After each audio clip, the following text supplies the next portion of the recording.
Welcome, everyone, to another episode of Limb Loss and Limb Difference Awareness Month, presented by Crown Family Films. In the third and last part of Cam Ayala, we learned just a little bit about how he pays it forward. Right. Now, I know you want to get the word out and have a platform and so forth, and is that why I understand you're doing a documentary? And is this going to be about your life, or tell us what this documentary is going to be about? Sure. So it's actually being we've wrapped up filming about a month and a half ago, so we're in all the Oh, post-production phase now. congratulations. Thank you, thank you.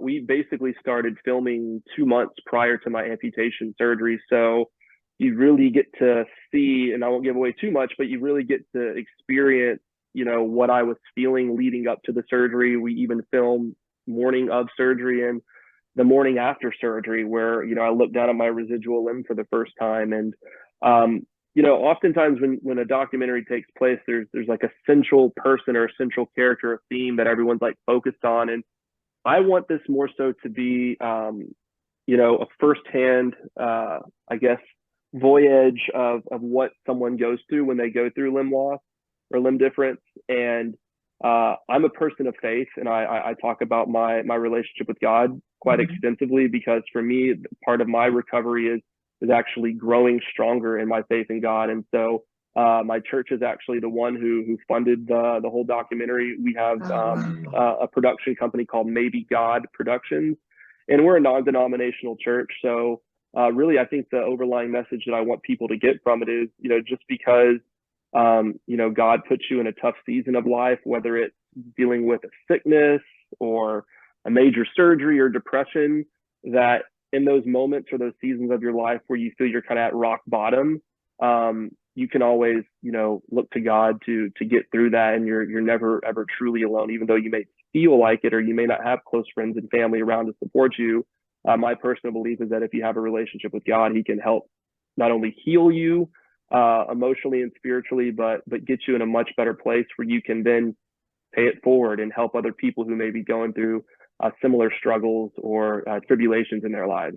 Yeah, yes, I do believe that having that faith it's gotten me through so many different things, and the unknown is very scary. It's very scary for people, and especially when you go through trauma or big surgery or what have you.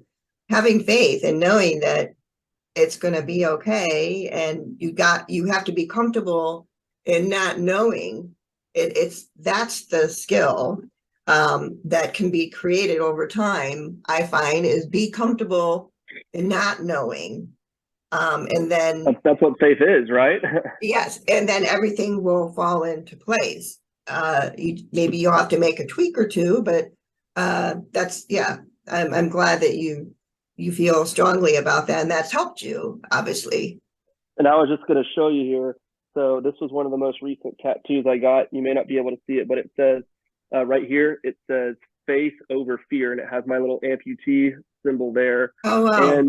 And that's just one of my favorite sayings, faith over fear, because it's not saying that fear is not going to be in existence, right?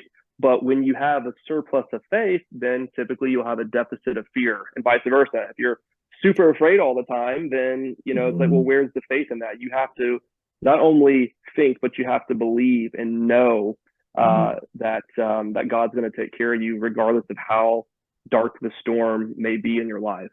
And my understanding is another platform is you went to Ukraine, right? You were in Ukraine, and what was your goal over there, and how did you get involved in that? That was kind of a crazy thing, mainly because just the timing of everything. It happened so quickly. I was only about 5 months post amputation, so the residual limb had healed, but I was still in my first socket for my prosthetics. So still kind of like the training wheels, if you will, for prosthetics. But basically, one of my friends, Jamie, who I was talking about earlier, she and another amputee was telling me how the Spartan races, which is a global organization that does these pretty intense obstacle course races. They do like Tough Mudder and all that. Yeah. that the CEO has a soft spot for adaptive athletes and for veterans. And so he has this program called the Unbreakable Pass, or basically, if you're a veteran or adaptive athlete such as myself, you get to basically get free access into any of the Spartan races all across the world for 3 years. So I had never done a Spartan race before, but when I saw my fellow amputee Jamie, she completed one. I was really inspired. I thought, you know what, I think I want to do that. So I hop on this Zoom call. This was in November this past year, where the CEO of Spartan, Joe DeSena, was talking to us, and I assumed we were just going to be talking about this program, but instead he says, "Hey guys, I'm going to kind of flip the script here. It's been brought to my attention that over 30,000 Ukrainians, ranging from military personnel to civilians, which is women and children, have lost arms and legs since the conflict Oh my started." So gosh, 30,000 people. 30,000. Yes, ma'am. And with that number, that staggering number, there is a substantial shortage of not only prosthetists, so the clinicians who can Right. actually fabricate prosthetics, but a shortage of prosthetic supplies. So he said, Joe said, "I'm looking for 10 brave volunteers who would like to take a convoy humanitarian trip from Poland to Ukraine to hand deliver prosthetic supplies and other medical supplies that the Ukrainian people and Ukrainian army desperately need."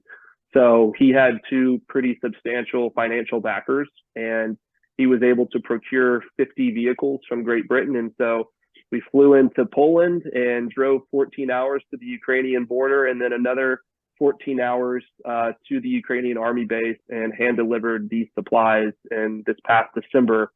So it was very rewarding, but also very terrifying at times, because the path we were going, there were literally Russian drone missiles firing in our path, and it's very much still a war zone in the time we were there. And I was Sure. by myself in the vehicle, and it was a vehicle procured from Britain. So I was driving on the right hand side with my left foot in the middle of a snowstorm in Ukraine with no cell phone reception. I just had a walkie talkie. So there were a couple of sketchy moments, but again, I truly believe in that faith over fear mantra. And Mm. I believe that if you're given a platform, or you're given the opportunity or ability to give back and to serve other people, especially those who are vulnerable in need, that's what we're called to do. So I wasn't afraid for my own life. And I knew that if, God forbid, something tragic did happen over there, that was supposed to happen all along. And I never got to serve in the military because of my lymphedema. So this is my, Yeah. unique opportunity to kind of, in a roundabout way, give back to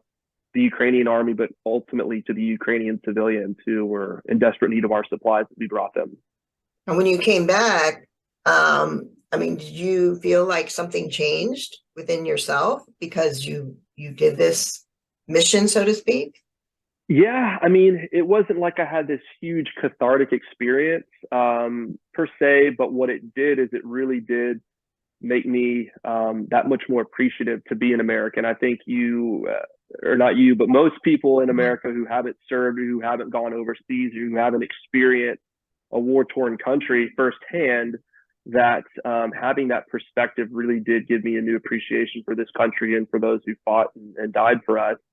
And then beyond that, it just really reiterated that I knew that God could put me in tough situations, but He would also get me through it, and make me a stronger man and a better believer as a result of that. Wow.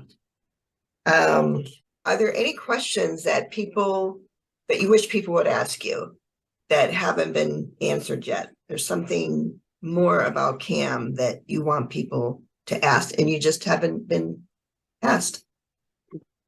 Um, I would say that's a good question, because I get a lot of crazy questions.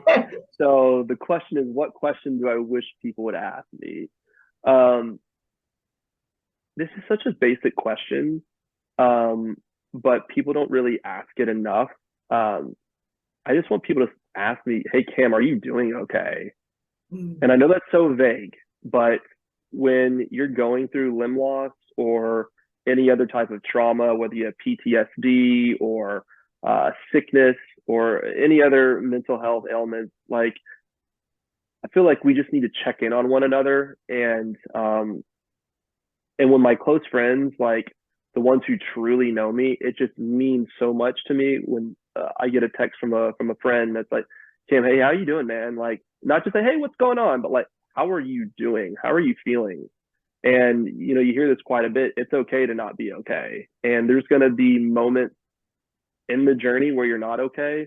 And I Mhm. think acknowledging that and having a support system and friends and family or a church or whatever community you have around you to really lean on and to be vulnerable is where you experience the most growth, spiritual, mental, physical, etc.